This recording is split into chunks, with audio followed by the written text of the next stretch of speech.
Chapter 12. It would be a brief walk down the trail toward the town of Dragon's Teeth. The Jadoon glanced down, noticing the regular brown dirt. It was the only thing which was seemingly normal. Everything else here was bizarre, alien. As the group hit the edge of town, Professor Green offered, "Now, I know this is a bit new to you, young rhinoform." Saber, Bro, and Traveler passed the tree line, coming upon a clearing. The Jadoon was listening as he stared forward at the steampunk Old West frontier outpost. Professor Green continued, "As you've undoubtedly noticed, with the local fauna, the peculiar gravity of this planet produces extra appendages. Simply a natural evolution of this planet. Nothing to be distraught over." Bro nodded his gigantic rhino head. They entered the town proper to find a vast swath of common folk, all of whom appeared to be of Asian or African American descent. In the middle of the street, engaged in a yelling match, were a man and a woman. The shouting man wore an intricate military uniform designating some high rank. He had 4 eyes, not glasses, 2 sets of eyes. The hollering woman, however, did not wear glasses. She also had a tail. Beset on both sides of the steampunk frontier stores and old western-style parlors, hand-carpentered from scarlet trees, and men, women, and children in ancient pioneer dress. The 2 town leaders seemed to notice the 3 strangers entering town. Professor Green had been listening to their conversation from very far away the entire time, but as Bro and Saber drew near, they caught the conclusion. "Not a time for panicking, Dr. Gallaty. We need to evacuate this settlement. It's your responsibility as magistrate, and if you won't, then..." She was stabbing her finger in the air at him.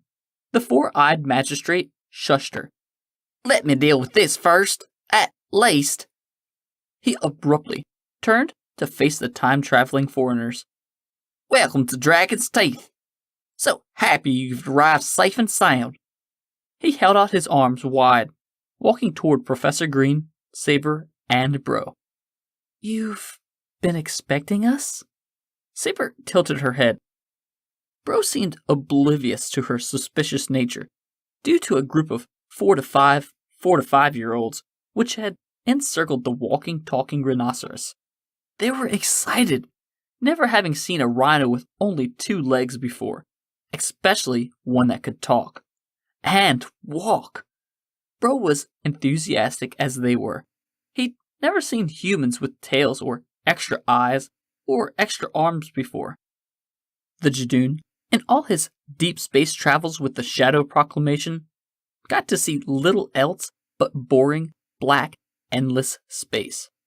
Never had the rhinoceros been to a planet that was fully 80% crimson landmass and only 20% neon blue ocean. As the teenage rhino was whisked away by the kids, Traveler continued his conversation with the magistrate. "You're the Special Inspection Detachment, correct?" Saber stared at Professor Green. He looked back at the magistrate. I mean," the 4-eyed politician continued, blinking rapidly. "It's not as if we get a great many travelers." Saber smiled, but only politely. The magistrate gripped Professor Green by the elbow, waving his free hand toward the other side of the building-lined street. "This side is fine." He swept his arm over a constable's office and holding cells, a saloon, a chapel, an inn/hotel. All possessed a strange configuration of architecture which was simultaneously technological but with a Gothic frontier bent. This was highlighted by the charcoal gray, 6-legged horses and Revolution-era electric street lamps. Steampunk Old West. "The other side." The 4-eyed man gestured toward a power station on the other side of the street. It was 2 stories high, metal, but simple in design, like a giant wheel mill. It was rusted, and the largest circular apparatus appeared to have difficulty fully rotating. Professor Green sniffed the air.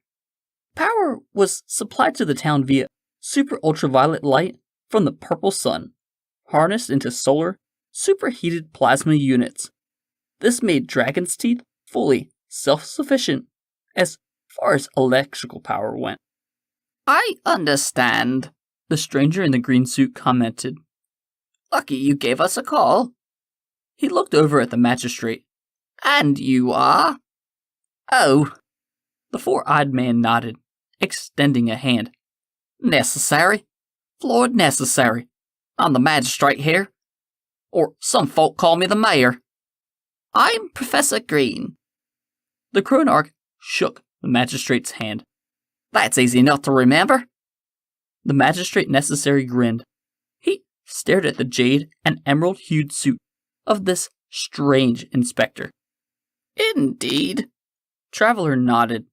This is Saber, my apprentice. Colleague, Saber corrected. She was frowning.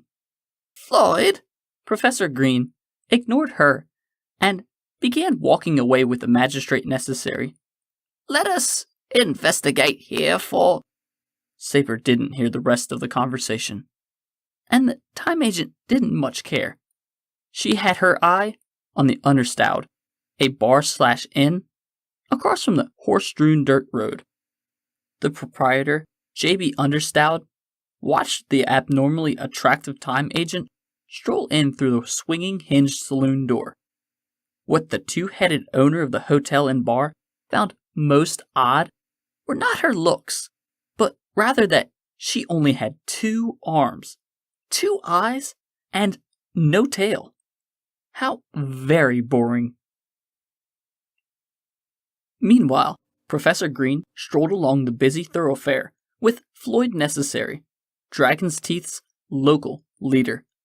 After patiently listening as the magistrate explained the town's history in brief, eventually the emerald-clad Time Lord got to the point. Sir, I appreciate the warm welcome and inviting reception.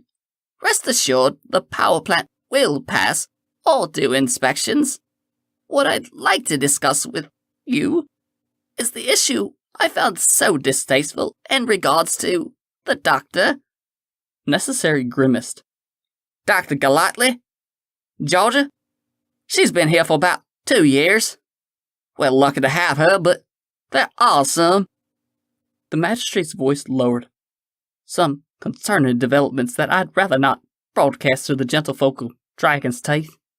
Such as? Floyd sighed, taking a swig from a copper flask. The Red Forest has become a dangerous place at night. Horrifying noises, cattle mutilation, livestock going missing, and now just last night... He trailed off. Professor Green's eyes wafted emerald light. Go on. The magistrate suddenly felt like he did when he was a child, sent to the principal's office. Bodies went missing, torn out of their graves, vanished from the cemetery. How many?